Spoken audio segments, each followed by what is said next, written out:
जय हिंद 24 टीवी। खबर जनपद जौनपुर से है, जहां स्वच्छता अभियान एवं शिक्षक उन्नयन संगोष्ठी का हुआ आयोजन।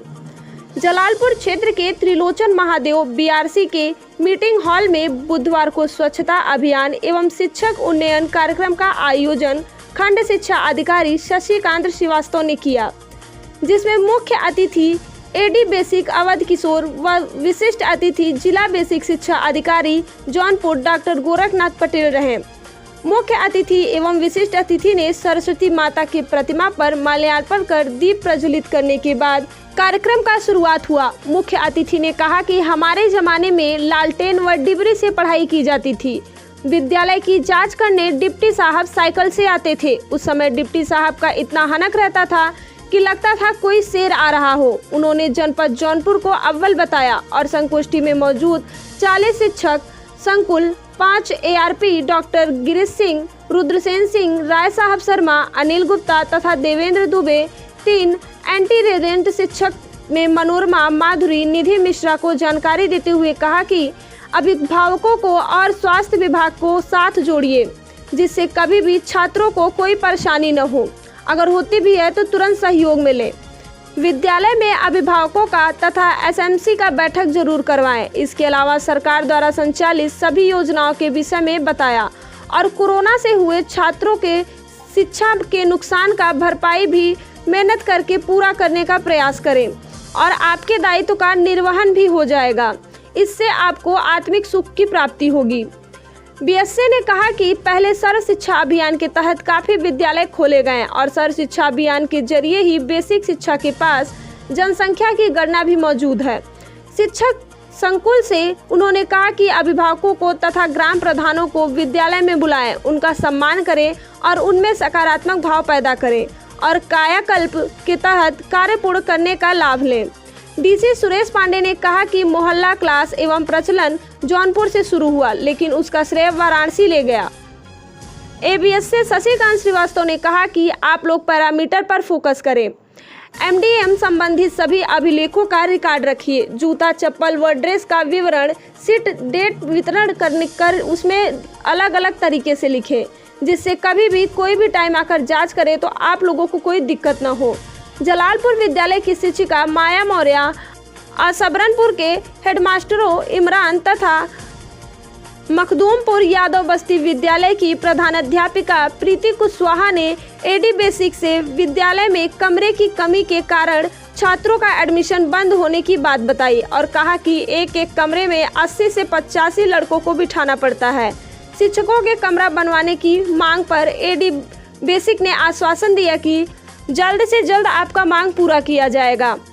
एआरपी डॉक्टर गिरीश सिंह ने प्रेरणा ऐप्स के बारे में पूरी जानकारी दी और कहा एआरपी रुद्रसेन ने एडी बेसिक एवं बीएससी को भरोसा दिलाते हुए कहा कि खंड शिक्षा अधिकारी का नेतृत्व ही ऐसा है कि हमारा ब्लॉक प्रेरणा ऐप्स हो या दीक्षा ऐप्स हो, सभी में प्रथम स्थान पर ही रहेगा। इस अवसर पर राकेश पाठक, प्रेम शंकर, संजू चौधरी, संध्या मेहरा, नीतू विश्वकर्मा आदि शिक्षक शिक्षिकाएं मौजूद रहे। जलालपुर से मनोज कुमार सिंह की रिपोर्ट। माने तो इससे बड़ा धर्म नहीं है। शिक्षा को अगर सब कुछ माने तो ये सब कुछ समाहित है, अनंत है, इसमें सब कुछ है। मैं एक चीज कहता हूँ, मैंने सबने पढ़ी होगी, मंत्र कहानी थी मुंशी प्रेमचंद की। उसमें 2 पात्र थे, डॉक्टर चड्ढा और भगत। कभी आप अगर पूरे जीवन का दर्शन आपको मिल जाएगा अगर दोनों पात्रों को आपने कभी जी लिया। एक डॉक्टर चड्ढा थे जो अपने बहुत अच्छे प्रोफेसर होने के बाद अपने सेवा धर्म को नहीं जान पाए। एक जो भगत था जो अपनी सेवा को, अपने मंत्र को अपने पुत्र के वियोग से भी ऊपर रख के उसने अपने सेवा धर्म को निभाया। तो बदलाव कहाँ से होना है, कब होना है, सब जानते हैं। पर वही बोला है जिसमें विशेष जो भी सभा हो माध्यमिक में ज्यादा रहे, 3 साल से बेसिक में, इसके पहले माध्यमिक में लंबा अनुभव, तो वहाँ भी डिमांड होता था कि फलाना का कविता सुना जाए, फलाने गाना सुना जाए, फलाने का भाषण जरूर हो जाए, 2 ही शब्द हो जाए, कुछ लोग सत्या कलाम होता है, तरह तरह का। तो हमारे समझ से हमको उम्मीद है कि हमारे खंड शिक्षा अधिकारियों के अंदर ये डिमांडेड जो आया इससे हम भी पिछड़ गए। हम चाहते जल्दी निपटाया जाए सभा को समापन के तकलीफ समय, क्योंकि हम लोग रखे थे कि 12 से 2 एवरेज रखे थे। तो फिलहाल कुछ देर से शुरू हो, देर तक तो जाए नहीं। अब हमको नहीं समझ कि हम क्या बोले, मैडम जो लिख के ले आए तो सारा बात अलग से बोले। ऐसे ही सब लोग अपने में रोजगार किए। अब हम वही बोलेंगे जो हम लोग नहीं बोलेंगे। हम उम्मीद करते हैं कि हम दोहराए ना, लेकिन कभी कभी जब बोला जाता है थोड़ा लंबा बोलने की आदत है, फिर लंबा कोशिश करें लंबा ना हो। हमको 3 बजे का समय मिल रहा है, देखते हैं कि 15-20 मिनट आधे घंटे के अंदर हम निकालने की कोशिश करते हैं और हम अपने बातों को कहना चाहेंगे आपको। सबसे बड़ी खुशी इस बात की है कि आप लोगों की सभा में चेहरा खुशी नजर आ रहा है। और भी संकुलों में जाते थे और मंडल में दोनों के बीच में आसपा के विकास में जलालपुर गौरवान्वित हो रहा है। एक साथ विश्व साक्षरता दिवस पर शिक्षा के क्षेत्र में अपना अमूल्य योगदान देने वाले आप मूर्धन्य विद्वान, आप समस्त लोगों का तहे दिल से स्वागत है, अभिनंदन। अवसर पर विकासखंड जलालपुर के सभागार में उपस्थित हमारे कार्यक्रम के मुख्य अतिथि हमारे माननीय एजुकेशन सर और हमारे जनपद के बेसिक शिक्षा विभाग के मुखिया, हमारे बेसिक शिक्षा अधिकारी सर, यहाँ कार्यक्रम में उपस्थित हमारे सारे विकासखंडों से आए हुए और यहाँ उपस्थित हमारे सारे शिक्षा संकुल और शिक्षक संगठन से उपस्थित समस्त पदाधिकारी और अन्य अध्यापक और अध्यापिका। आज चूंकि मौका है स्वच्छता अभियान और शैक्षिक उन्नयन संगोष्ठी का,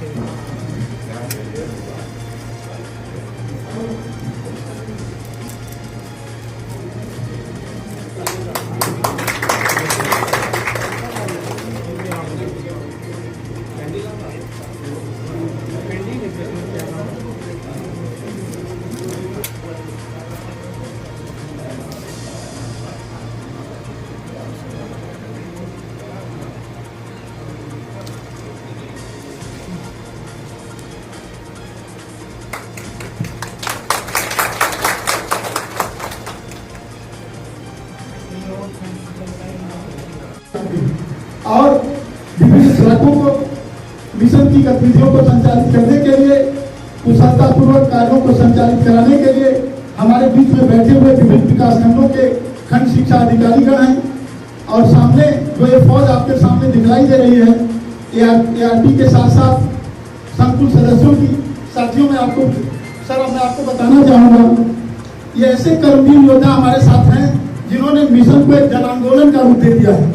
आप गाँव में जाइए, मिशन की चर्चा करिए, बगैर पढ़ा लिखा, जो आदमी पढ़ा लिखा नहीं है वह भी कहता है कि नहीं मास्टर साहब आए थे, हमारे बच्चे को बता करके गए।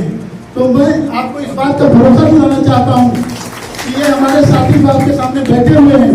मिशन प्रेरणा को समय से पहले 5-23 की बात मैं नहीं आपसे करना चाहता हूँ, मैं आपको भरोसा दिलाना चाहता हूँ कि 22 तक ही हम सारे साथी हमारे यहाँ अपने विकास क्षेत्र को प्रेरक विकास क्षेत्र के रूप में स्थापित करने के विकास का आपको भरोसा दिया है।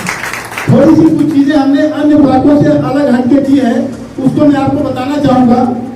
जैसे कोविड के दौरान जब विद्यालय बच्चों के लिए पूरी तरह से बंद था, तो उस दौरान हम लोगों ने विद्यालय यहाँ BRC पर बैठ करके एक कार्य योजना बनाई थी। और वह कार्य योजना ऐसी थी कि हम बच्चों को उनकी शैक्षणिक गतिविधियां प्रभावित न हो, पढ़ाई लिखाई रुकने न पावे, उसके लिए हम लोगों ने यहाँ कार्य योजना बनाई। और न्याय पंचायत को आपस में, जैसे हम 5 साथी हैं, 2-2 न्याय पंचायतों को आपस में हम लोगों ने बांटा और जो 5 हमारे संकुल सदस्य बनाए गए थे वहां जाकर के उनके साथ एक कार्य योजना बनाई। सबसे मैं बताना चाहूँगा कि चूँकि जनपद जौनपुर बड़ा है और यहाँ के मतलब मानवीय संसाधन यहाँ पे ज़्यादा है, यहाँ इस वजह से जो हमारा अधिष्ठान ज़्यादा है, इस वजह से यहाँ का दायित्व भी सबसे बड़ा है। मैं सभी लोगों से अपेक्षा रखूँगा कि सभी लोग एक बेहतर न्यायपूर्ण तरीके से जो अपेक्षाएँ हैं, जैसा कि हमारे पूर्वाधिकारी, हमारे अधीनस्थ शिक्षा अधिकारी ने बताया आप लोगों को कि अपने संस्मरण के माध्यम से, दृष्टांतों के माध्यम से बहुत सारी बातें आपको बताई गई, लेकिन सारी बातें आप जानते हैं, सब आप प्रशिक्षित हैं। एक इंफेक्शन है, एक अंतर संवाद की स्थिति में हम लोग एक कार्य योजना बनाए कि बैठे, और जो हमारी प्रशासनिक ग्रुप है, शैक्षणिक ग्रुप है, शिक्षक संकुल जो हमारे सम्मानित